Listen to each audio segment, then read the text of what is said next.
Hi, everybody. So, we're going to be reviewing what we did on Monday and Tuesday, February 8th and 9th. The first thing we're going to do is watch these two videos right here. Marbury v. Madison from the Bill of Rights Institute's Homework Help and Marbury v. Madison from the History Channel. So, I want you to click those links, watch them, and we'll go over the actual opinion of Marbury versus Madison once you do.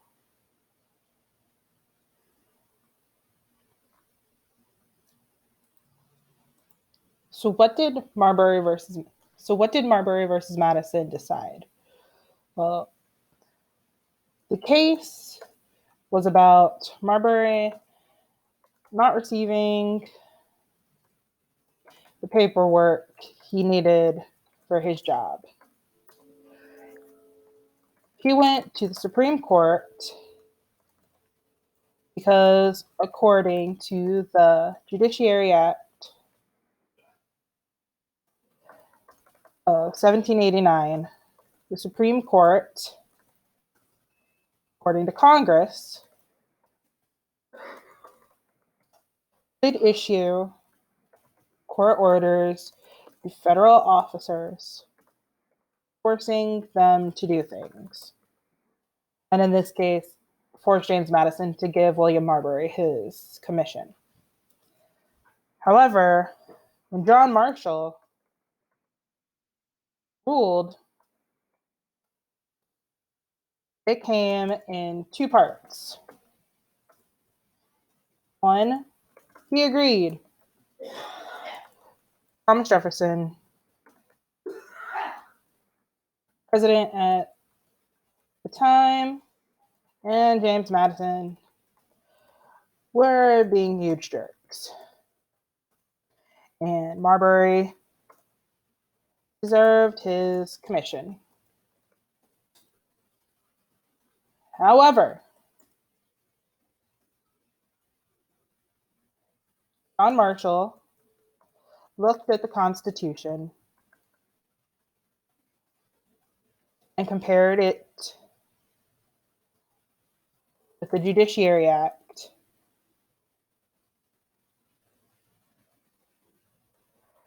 of 1789, which gave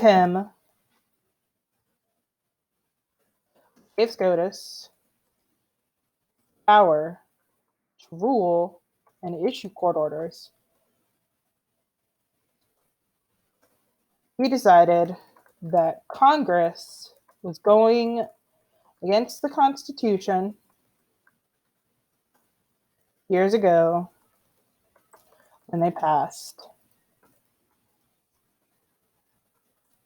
the Judiciary Act.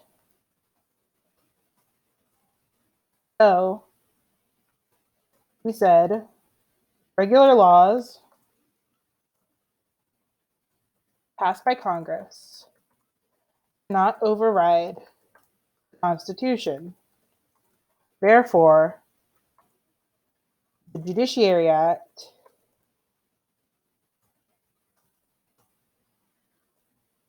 was null and void and had no standing. So he did not have the power to issue a court order on Marbury's behalf. Now, we're going to read an actual excerpt from his opinion. So we're going to go back and go to opinion Marbury v. Madison.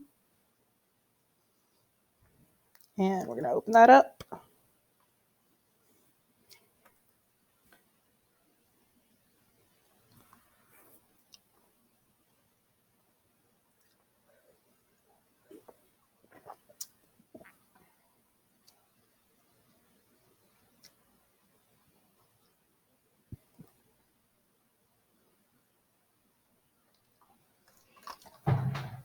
So we're going to read this together, and after each paragraph, I'll kind of explain what's being said.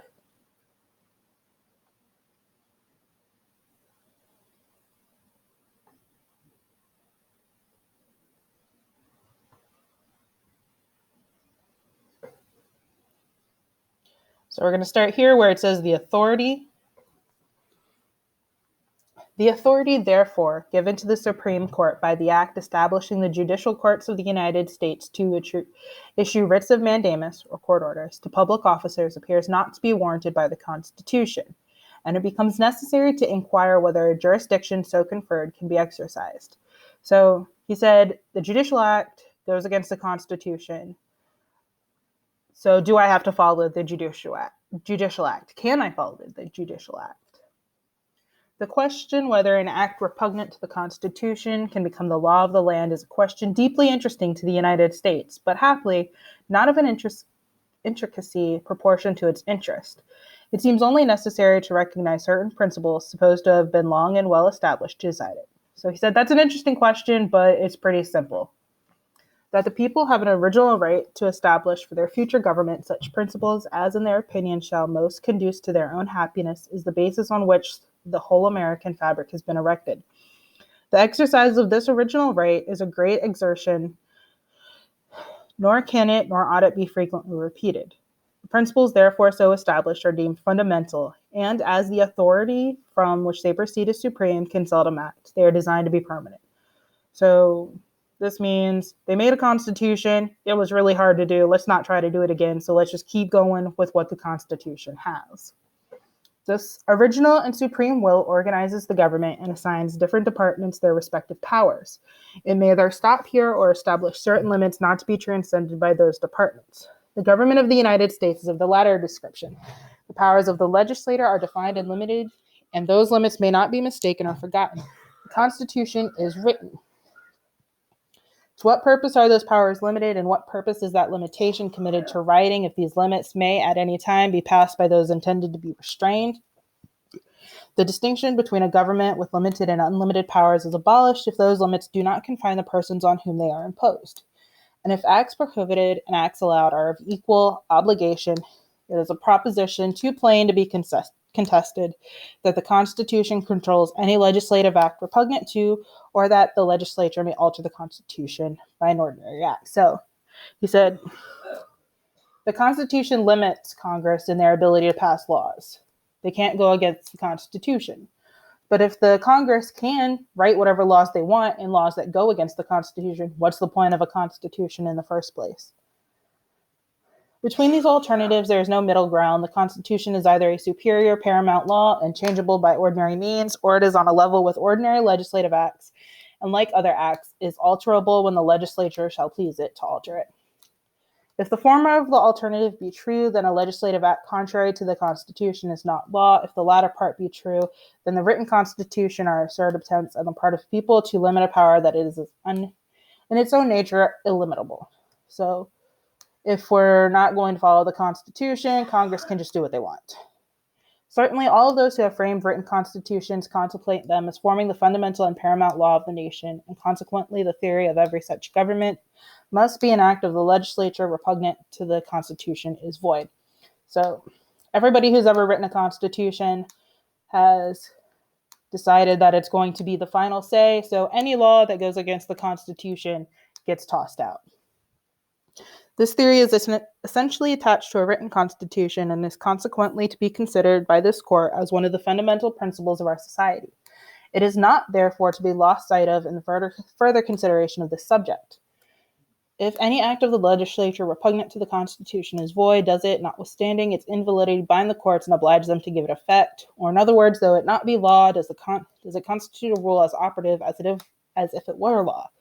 This would be to overthrow the fact that was established in theory and would seem at first an absurdity too gross to be insisted on. So he said, if the law goes against the Constitution and it's void, then I'm not going to follow it because that would just void the Constitution. Now you've got 4 questions to answer.